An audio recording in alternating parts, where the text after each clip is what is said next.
alguns livros a gente não consegue parar de ler? Por que eu tenho que varar a noite lendo para saber o que acontece na última página? Que magia é essa que fisga a gente?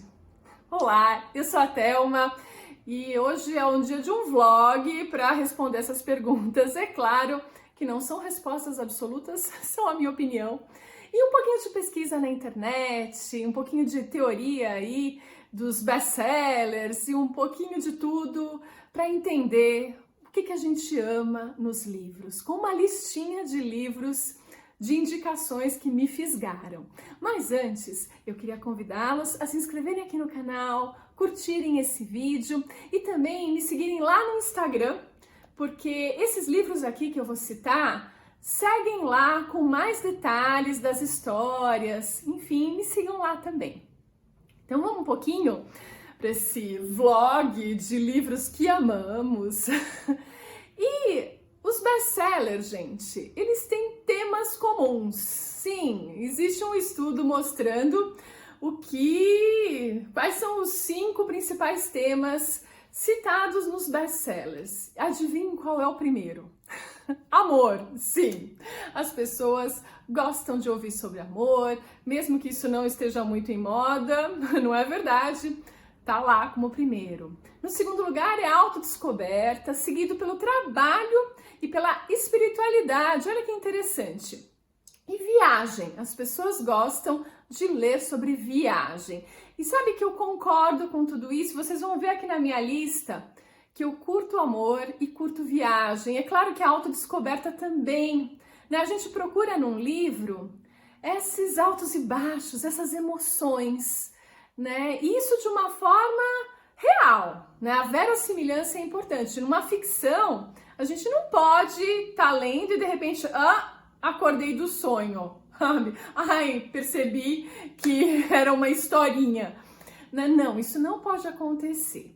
Outra coisa que as pessoas gostam é de familiaridade. Ai, o que é isso? Ai, já sei o final da história. Não. As pessoas gostam de ser surpreendidas dentro de um universo que lhes é familiar. É por isso que a gente vê algumas histórias que são repetidas ao longo do tempo. As histórias do Shakespeare, por exemplo, são a base para muitas outras histórias. A gente nem percebe às vezes, mas ela tá lá, né? Enfim, vamos para os livros, que aí eu consigo ir explicando cada uma dessas características. Bom, eu, mulher, né, aprecio protagonistas femininas fortes, né? Gosto também de protagonistas masculinos. No próximo vlog eu vou falar dessa lista, mas hoje eu vou mais para esse lado do feminino nos livros, que me agrada bastante. E vamos começar? Fica mais fácil quando eu mostro um livro aqui. Eu tô falando de Curtseit Shura. É história de amor e é uma viagem. Viagem no tempo e espaço, lá para a Rússia, para Istambul, na época da Revolução Bolchevique. E a gente tem a Shura, que é uma protagonista forte, apaixonada, que vive, se entrega a esse amor super complicado e é de uma emoção. Gente, eu terminei chorando, lendo escondida, porque eu tava numa viagem com uma amiga, dividindo o quarto, então não podia ficar de luz acesa. Eu tava no meu Kindle, lendo e chorando, pensando, gente, como tá acontecendo isso, mas baixinho, para não acordar a minha amiga. Então, esse é um livro que te transporta para uma realidade totalmente diferente, com essas emoções de amor, de autodescoberta. Todos os ingredientes de um best-seller estão aqui e me fisgaram, né? Sabe que tem sequência, né? A gente tem a Shura, que é essa grande protagonista, e o Curtseit Murka. Esses 2 livros eu comprei o ano passado. Eles estão aqui, eu comecei a ler, claro que eu tenho um monte de outras leituras para fazer, eles estão encostados. Mas sabe o que eu acho? Que teve algum componente no comecinho das 2 histórias que me despertaram do sonho, sabe? Quando tem um detalhe, talvez na tradução, eu não sei ainda. Porque são histórias que têm verossimilhança. A Nermin Besmen escreveu a história do avô dela e dessas mulheres da avó e da Shura e de todo mundo. São personagens verdadeiros. E ela escreve muito bem. mas tem algum componente que desacelerou a minha leitura. Eu vou investigar isso e trago em próximos vídeos, né? Uma outra autora clássica que me instiga, que eu gosto, é a Jane Austen. Aqui sim, protagonistas mulheres fortes, porque era a realidade dela. Veja, lá no século XVIII, XIX, né? Finzinho XVIII, começo XIX, onde as mulheres só podiam casar. O máximo que dava era para ser empregada, quase escrava na verdade, tutora ou trabalhando numa escola, que era pior ainda. Então, o que restava? Case. Ou, no caso da Jane Austen, ficou uma solteirona que vivia de favores dos irmãos, que tinham condição para isso e tentou ser escritora, não foi reconhecida em vida, olha só. Mas isso, gente, não impede que ela coloque personagens femininas nas histórias fortes, que ela faça uma crítica a essa sociedade com uma ironia refinada. Jane Austen é uma viagem, assim, você se diverte, os demais personagens vão levantando esses temas cômicos dessa época e ela faz isso com uma maestria. Então aqui também fica mais uma sugestão para vocês, né? E aí vocês estão se perguntando, você só tá com autoras mulheres, né? A Nermine Besman, a Jane Austen, mas aqui eu vou acabar com essa história com Ken Follett. Sim, eu amo Ken Follett, vocês sabem disso. Tem muitos vídeos aqui no canal, inclusive do Buraco da Agulha, que é o primeiro best-seller dele. O Ken Follett, eu peguei aqui exatamente para mostrar para vocês que autores homens também escrevem protagonistas mulheres fortes. E o Ken Follett realmente gosta de fazer isso. Tanto é que aqui no Buraco da Agulha, esse thriller na Segunda Guerra Mundial, onde tem um alemão terrível que está tentando passar para os nazistas os segredos do dia D, tem uma porrada de soldados atrás dele, polícia, um monte de homens, mas é uma mulher que vai pegar o cara. Gente, essa história é fantástica. Eu vi numas listas na internet que esse é a primeira leitura desse ano para muita gente. E tá certíssimo. Você pensa, pô, ele lançou esse livro faz uns 30 anos, sei lá quanto tempo faz uma porrada de tempo. Mas ele ainda é sucesso, porque o Ken Follett traz não só amor nas histórias dele, ele traz viagem no tempo e espaço. Aqui é a Segunda Guerra Mundial, ele tem um pouco de tudo e é demais. As Espiãs do Dia D também, acontece a mesma coisa, aqui já traz no título. As Espiãs do Dia D são mulheres inglesas que vão se juntar à resistência francesa na luta aí para culminar com esse dia D e acabar com a Segunda Guerra Mundial. Gente, é eletrizante essa história. As personagens que ele desenha são apaixonantes.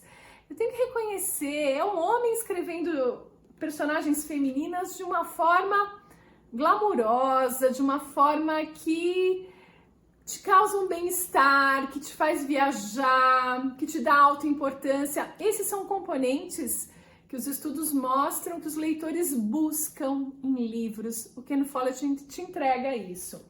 Na Chave de Rebeca é a mesma coisa.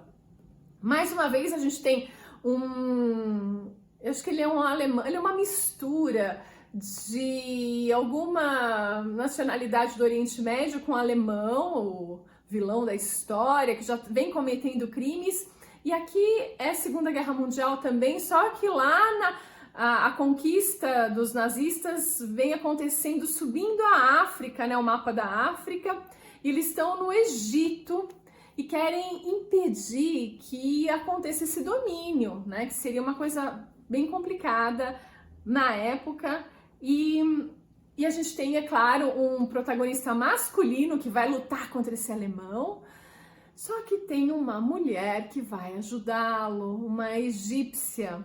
É uma história também, mais uma vez, traz um protagonismo feminino, traz esses elementos de viagem no tempo e espaço e muita emoção. Você tem altos e baixos, você passa a noite lendo facilmente. Vou mudar um pouquinho de estilo, tá? também baseado nessas listas que eu andei lendo do que as pessoas estão, qual a primeira leitura do ano, esse tipo de coisa. E olha o que eu encontrei, A Garota do Lago. Suspense, thriller, crime, uma moça é morta no lago, né? A Garota do Lago. E o autor é um homem, é o Charlie Donen. Aqui também escolhe uma protagonista feminina forte, é uma jornalista que vai investigar os crimes, quer dizer, o crime, o crime. E vai descobrir aí o que aconteceu com a Garota do Lago. E é muito legal porque é também uma jornada de autodescoberta dessa protagonista, dessa jornalista que vai vencer os próprios medos para descobrir a verdade. Então, aí, mais uma vez, a gente tem esse protagonismo. Agora eu vou para uma não ficção, nessa listinha de livros que instigam, que despertam, que fazem a gente varar a noite lendo. Eu vou usar um exemplo que não é meu, mas importante. Eu vou falar da minha irmã. A minha irmã, gente, lê bastante não ficção de estudo, né? Na área dela, ela lê pra caramba, mas ela não lê ficção. Ela não tem o hábito da leitura, de entretenimento, né? Como a gente normalmente tem. E diferente da minha mãe lê de tudo, uma leitora ávida, bem eclética. Então, de Natal, minha mãe já tinha comentado que ela queria esse livro aqui. Então, eu falei que era não ficção. Então, uma biografia, a Elise Matsunaga, a mulher que esquartejou o marido, foi lançado ano passado. É do Ulysses Campbell, esse jornalista, se não me engano, ele é jornalista? Sim, lá do Belém do Pará. Ele já tinha escrito um primeiro livro de mulheres assassinas, ele está se especializando nessa área e ele faz isso muito bem. Então eu dei esse livro para minha mãe, que leu em 3 dias. Ela é assim também, ela pega e devora o livro. E ela ligava para me contar o que ela tinha lido, o que ela achou, o que é aquilo, que horror, mas é muito bom a gente saber dessa realidade, enfim, esses eram os comentários da minha mãe. Para minha irmã, de Natal, eu dei outro presente, porque livro não é a praia dela, né? Mas minha irmã pega esse livro emprestado e lê num tempo recorde para ela, e para a história do mundo, talvez, não, para ela só. Ela leu em 2 dias.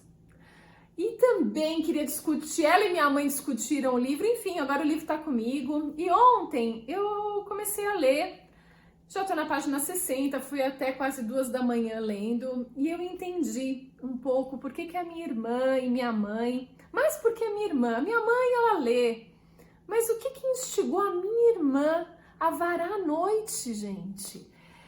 É o Ulysses Campbell, é a forma como ele escreve. Ele consegue trazer uma história riquíssima, porque ele vai fazer um retrato pregresso da Elise.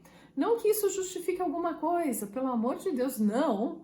Mas explica um pouco de todo esse terror aqui, né?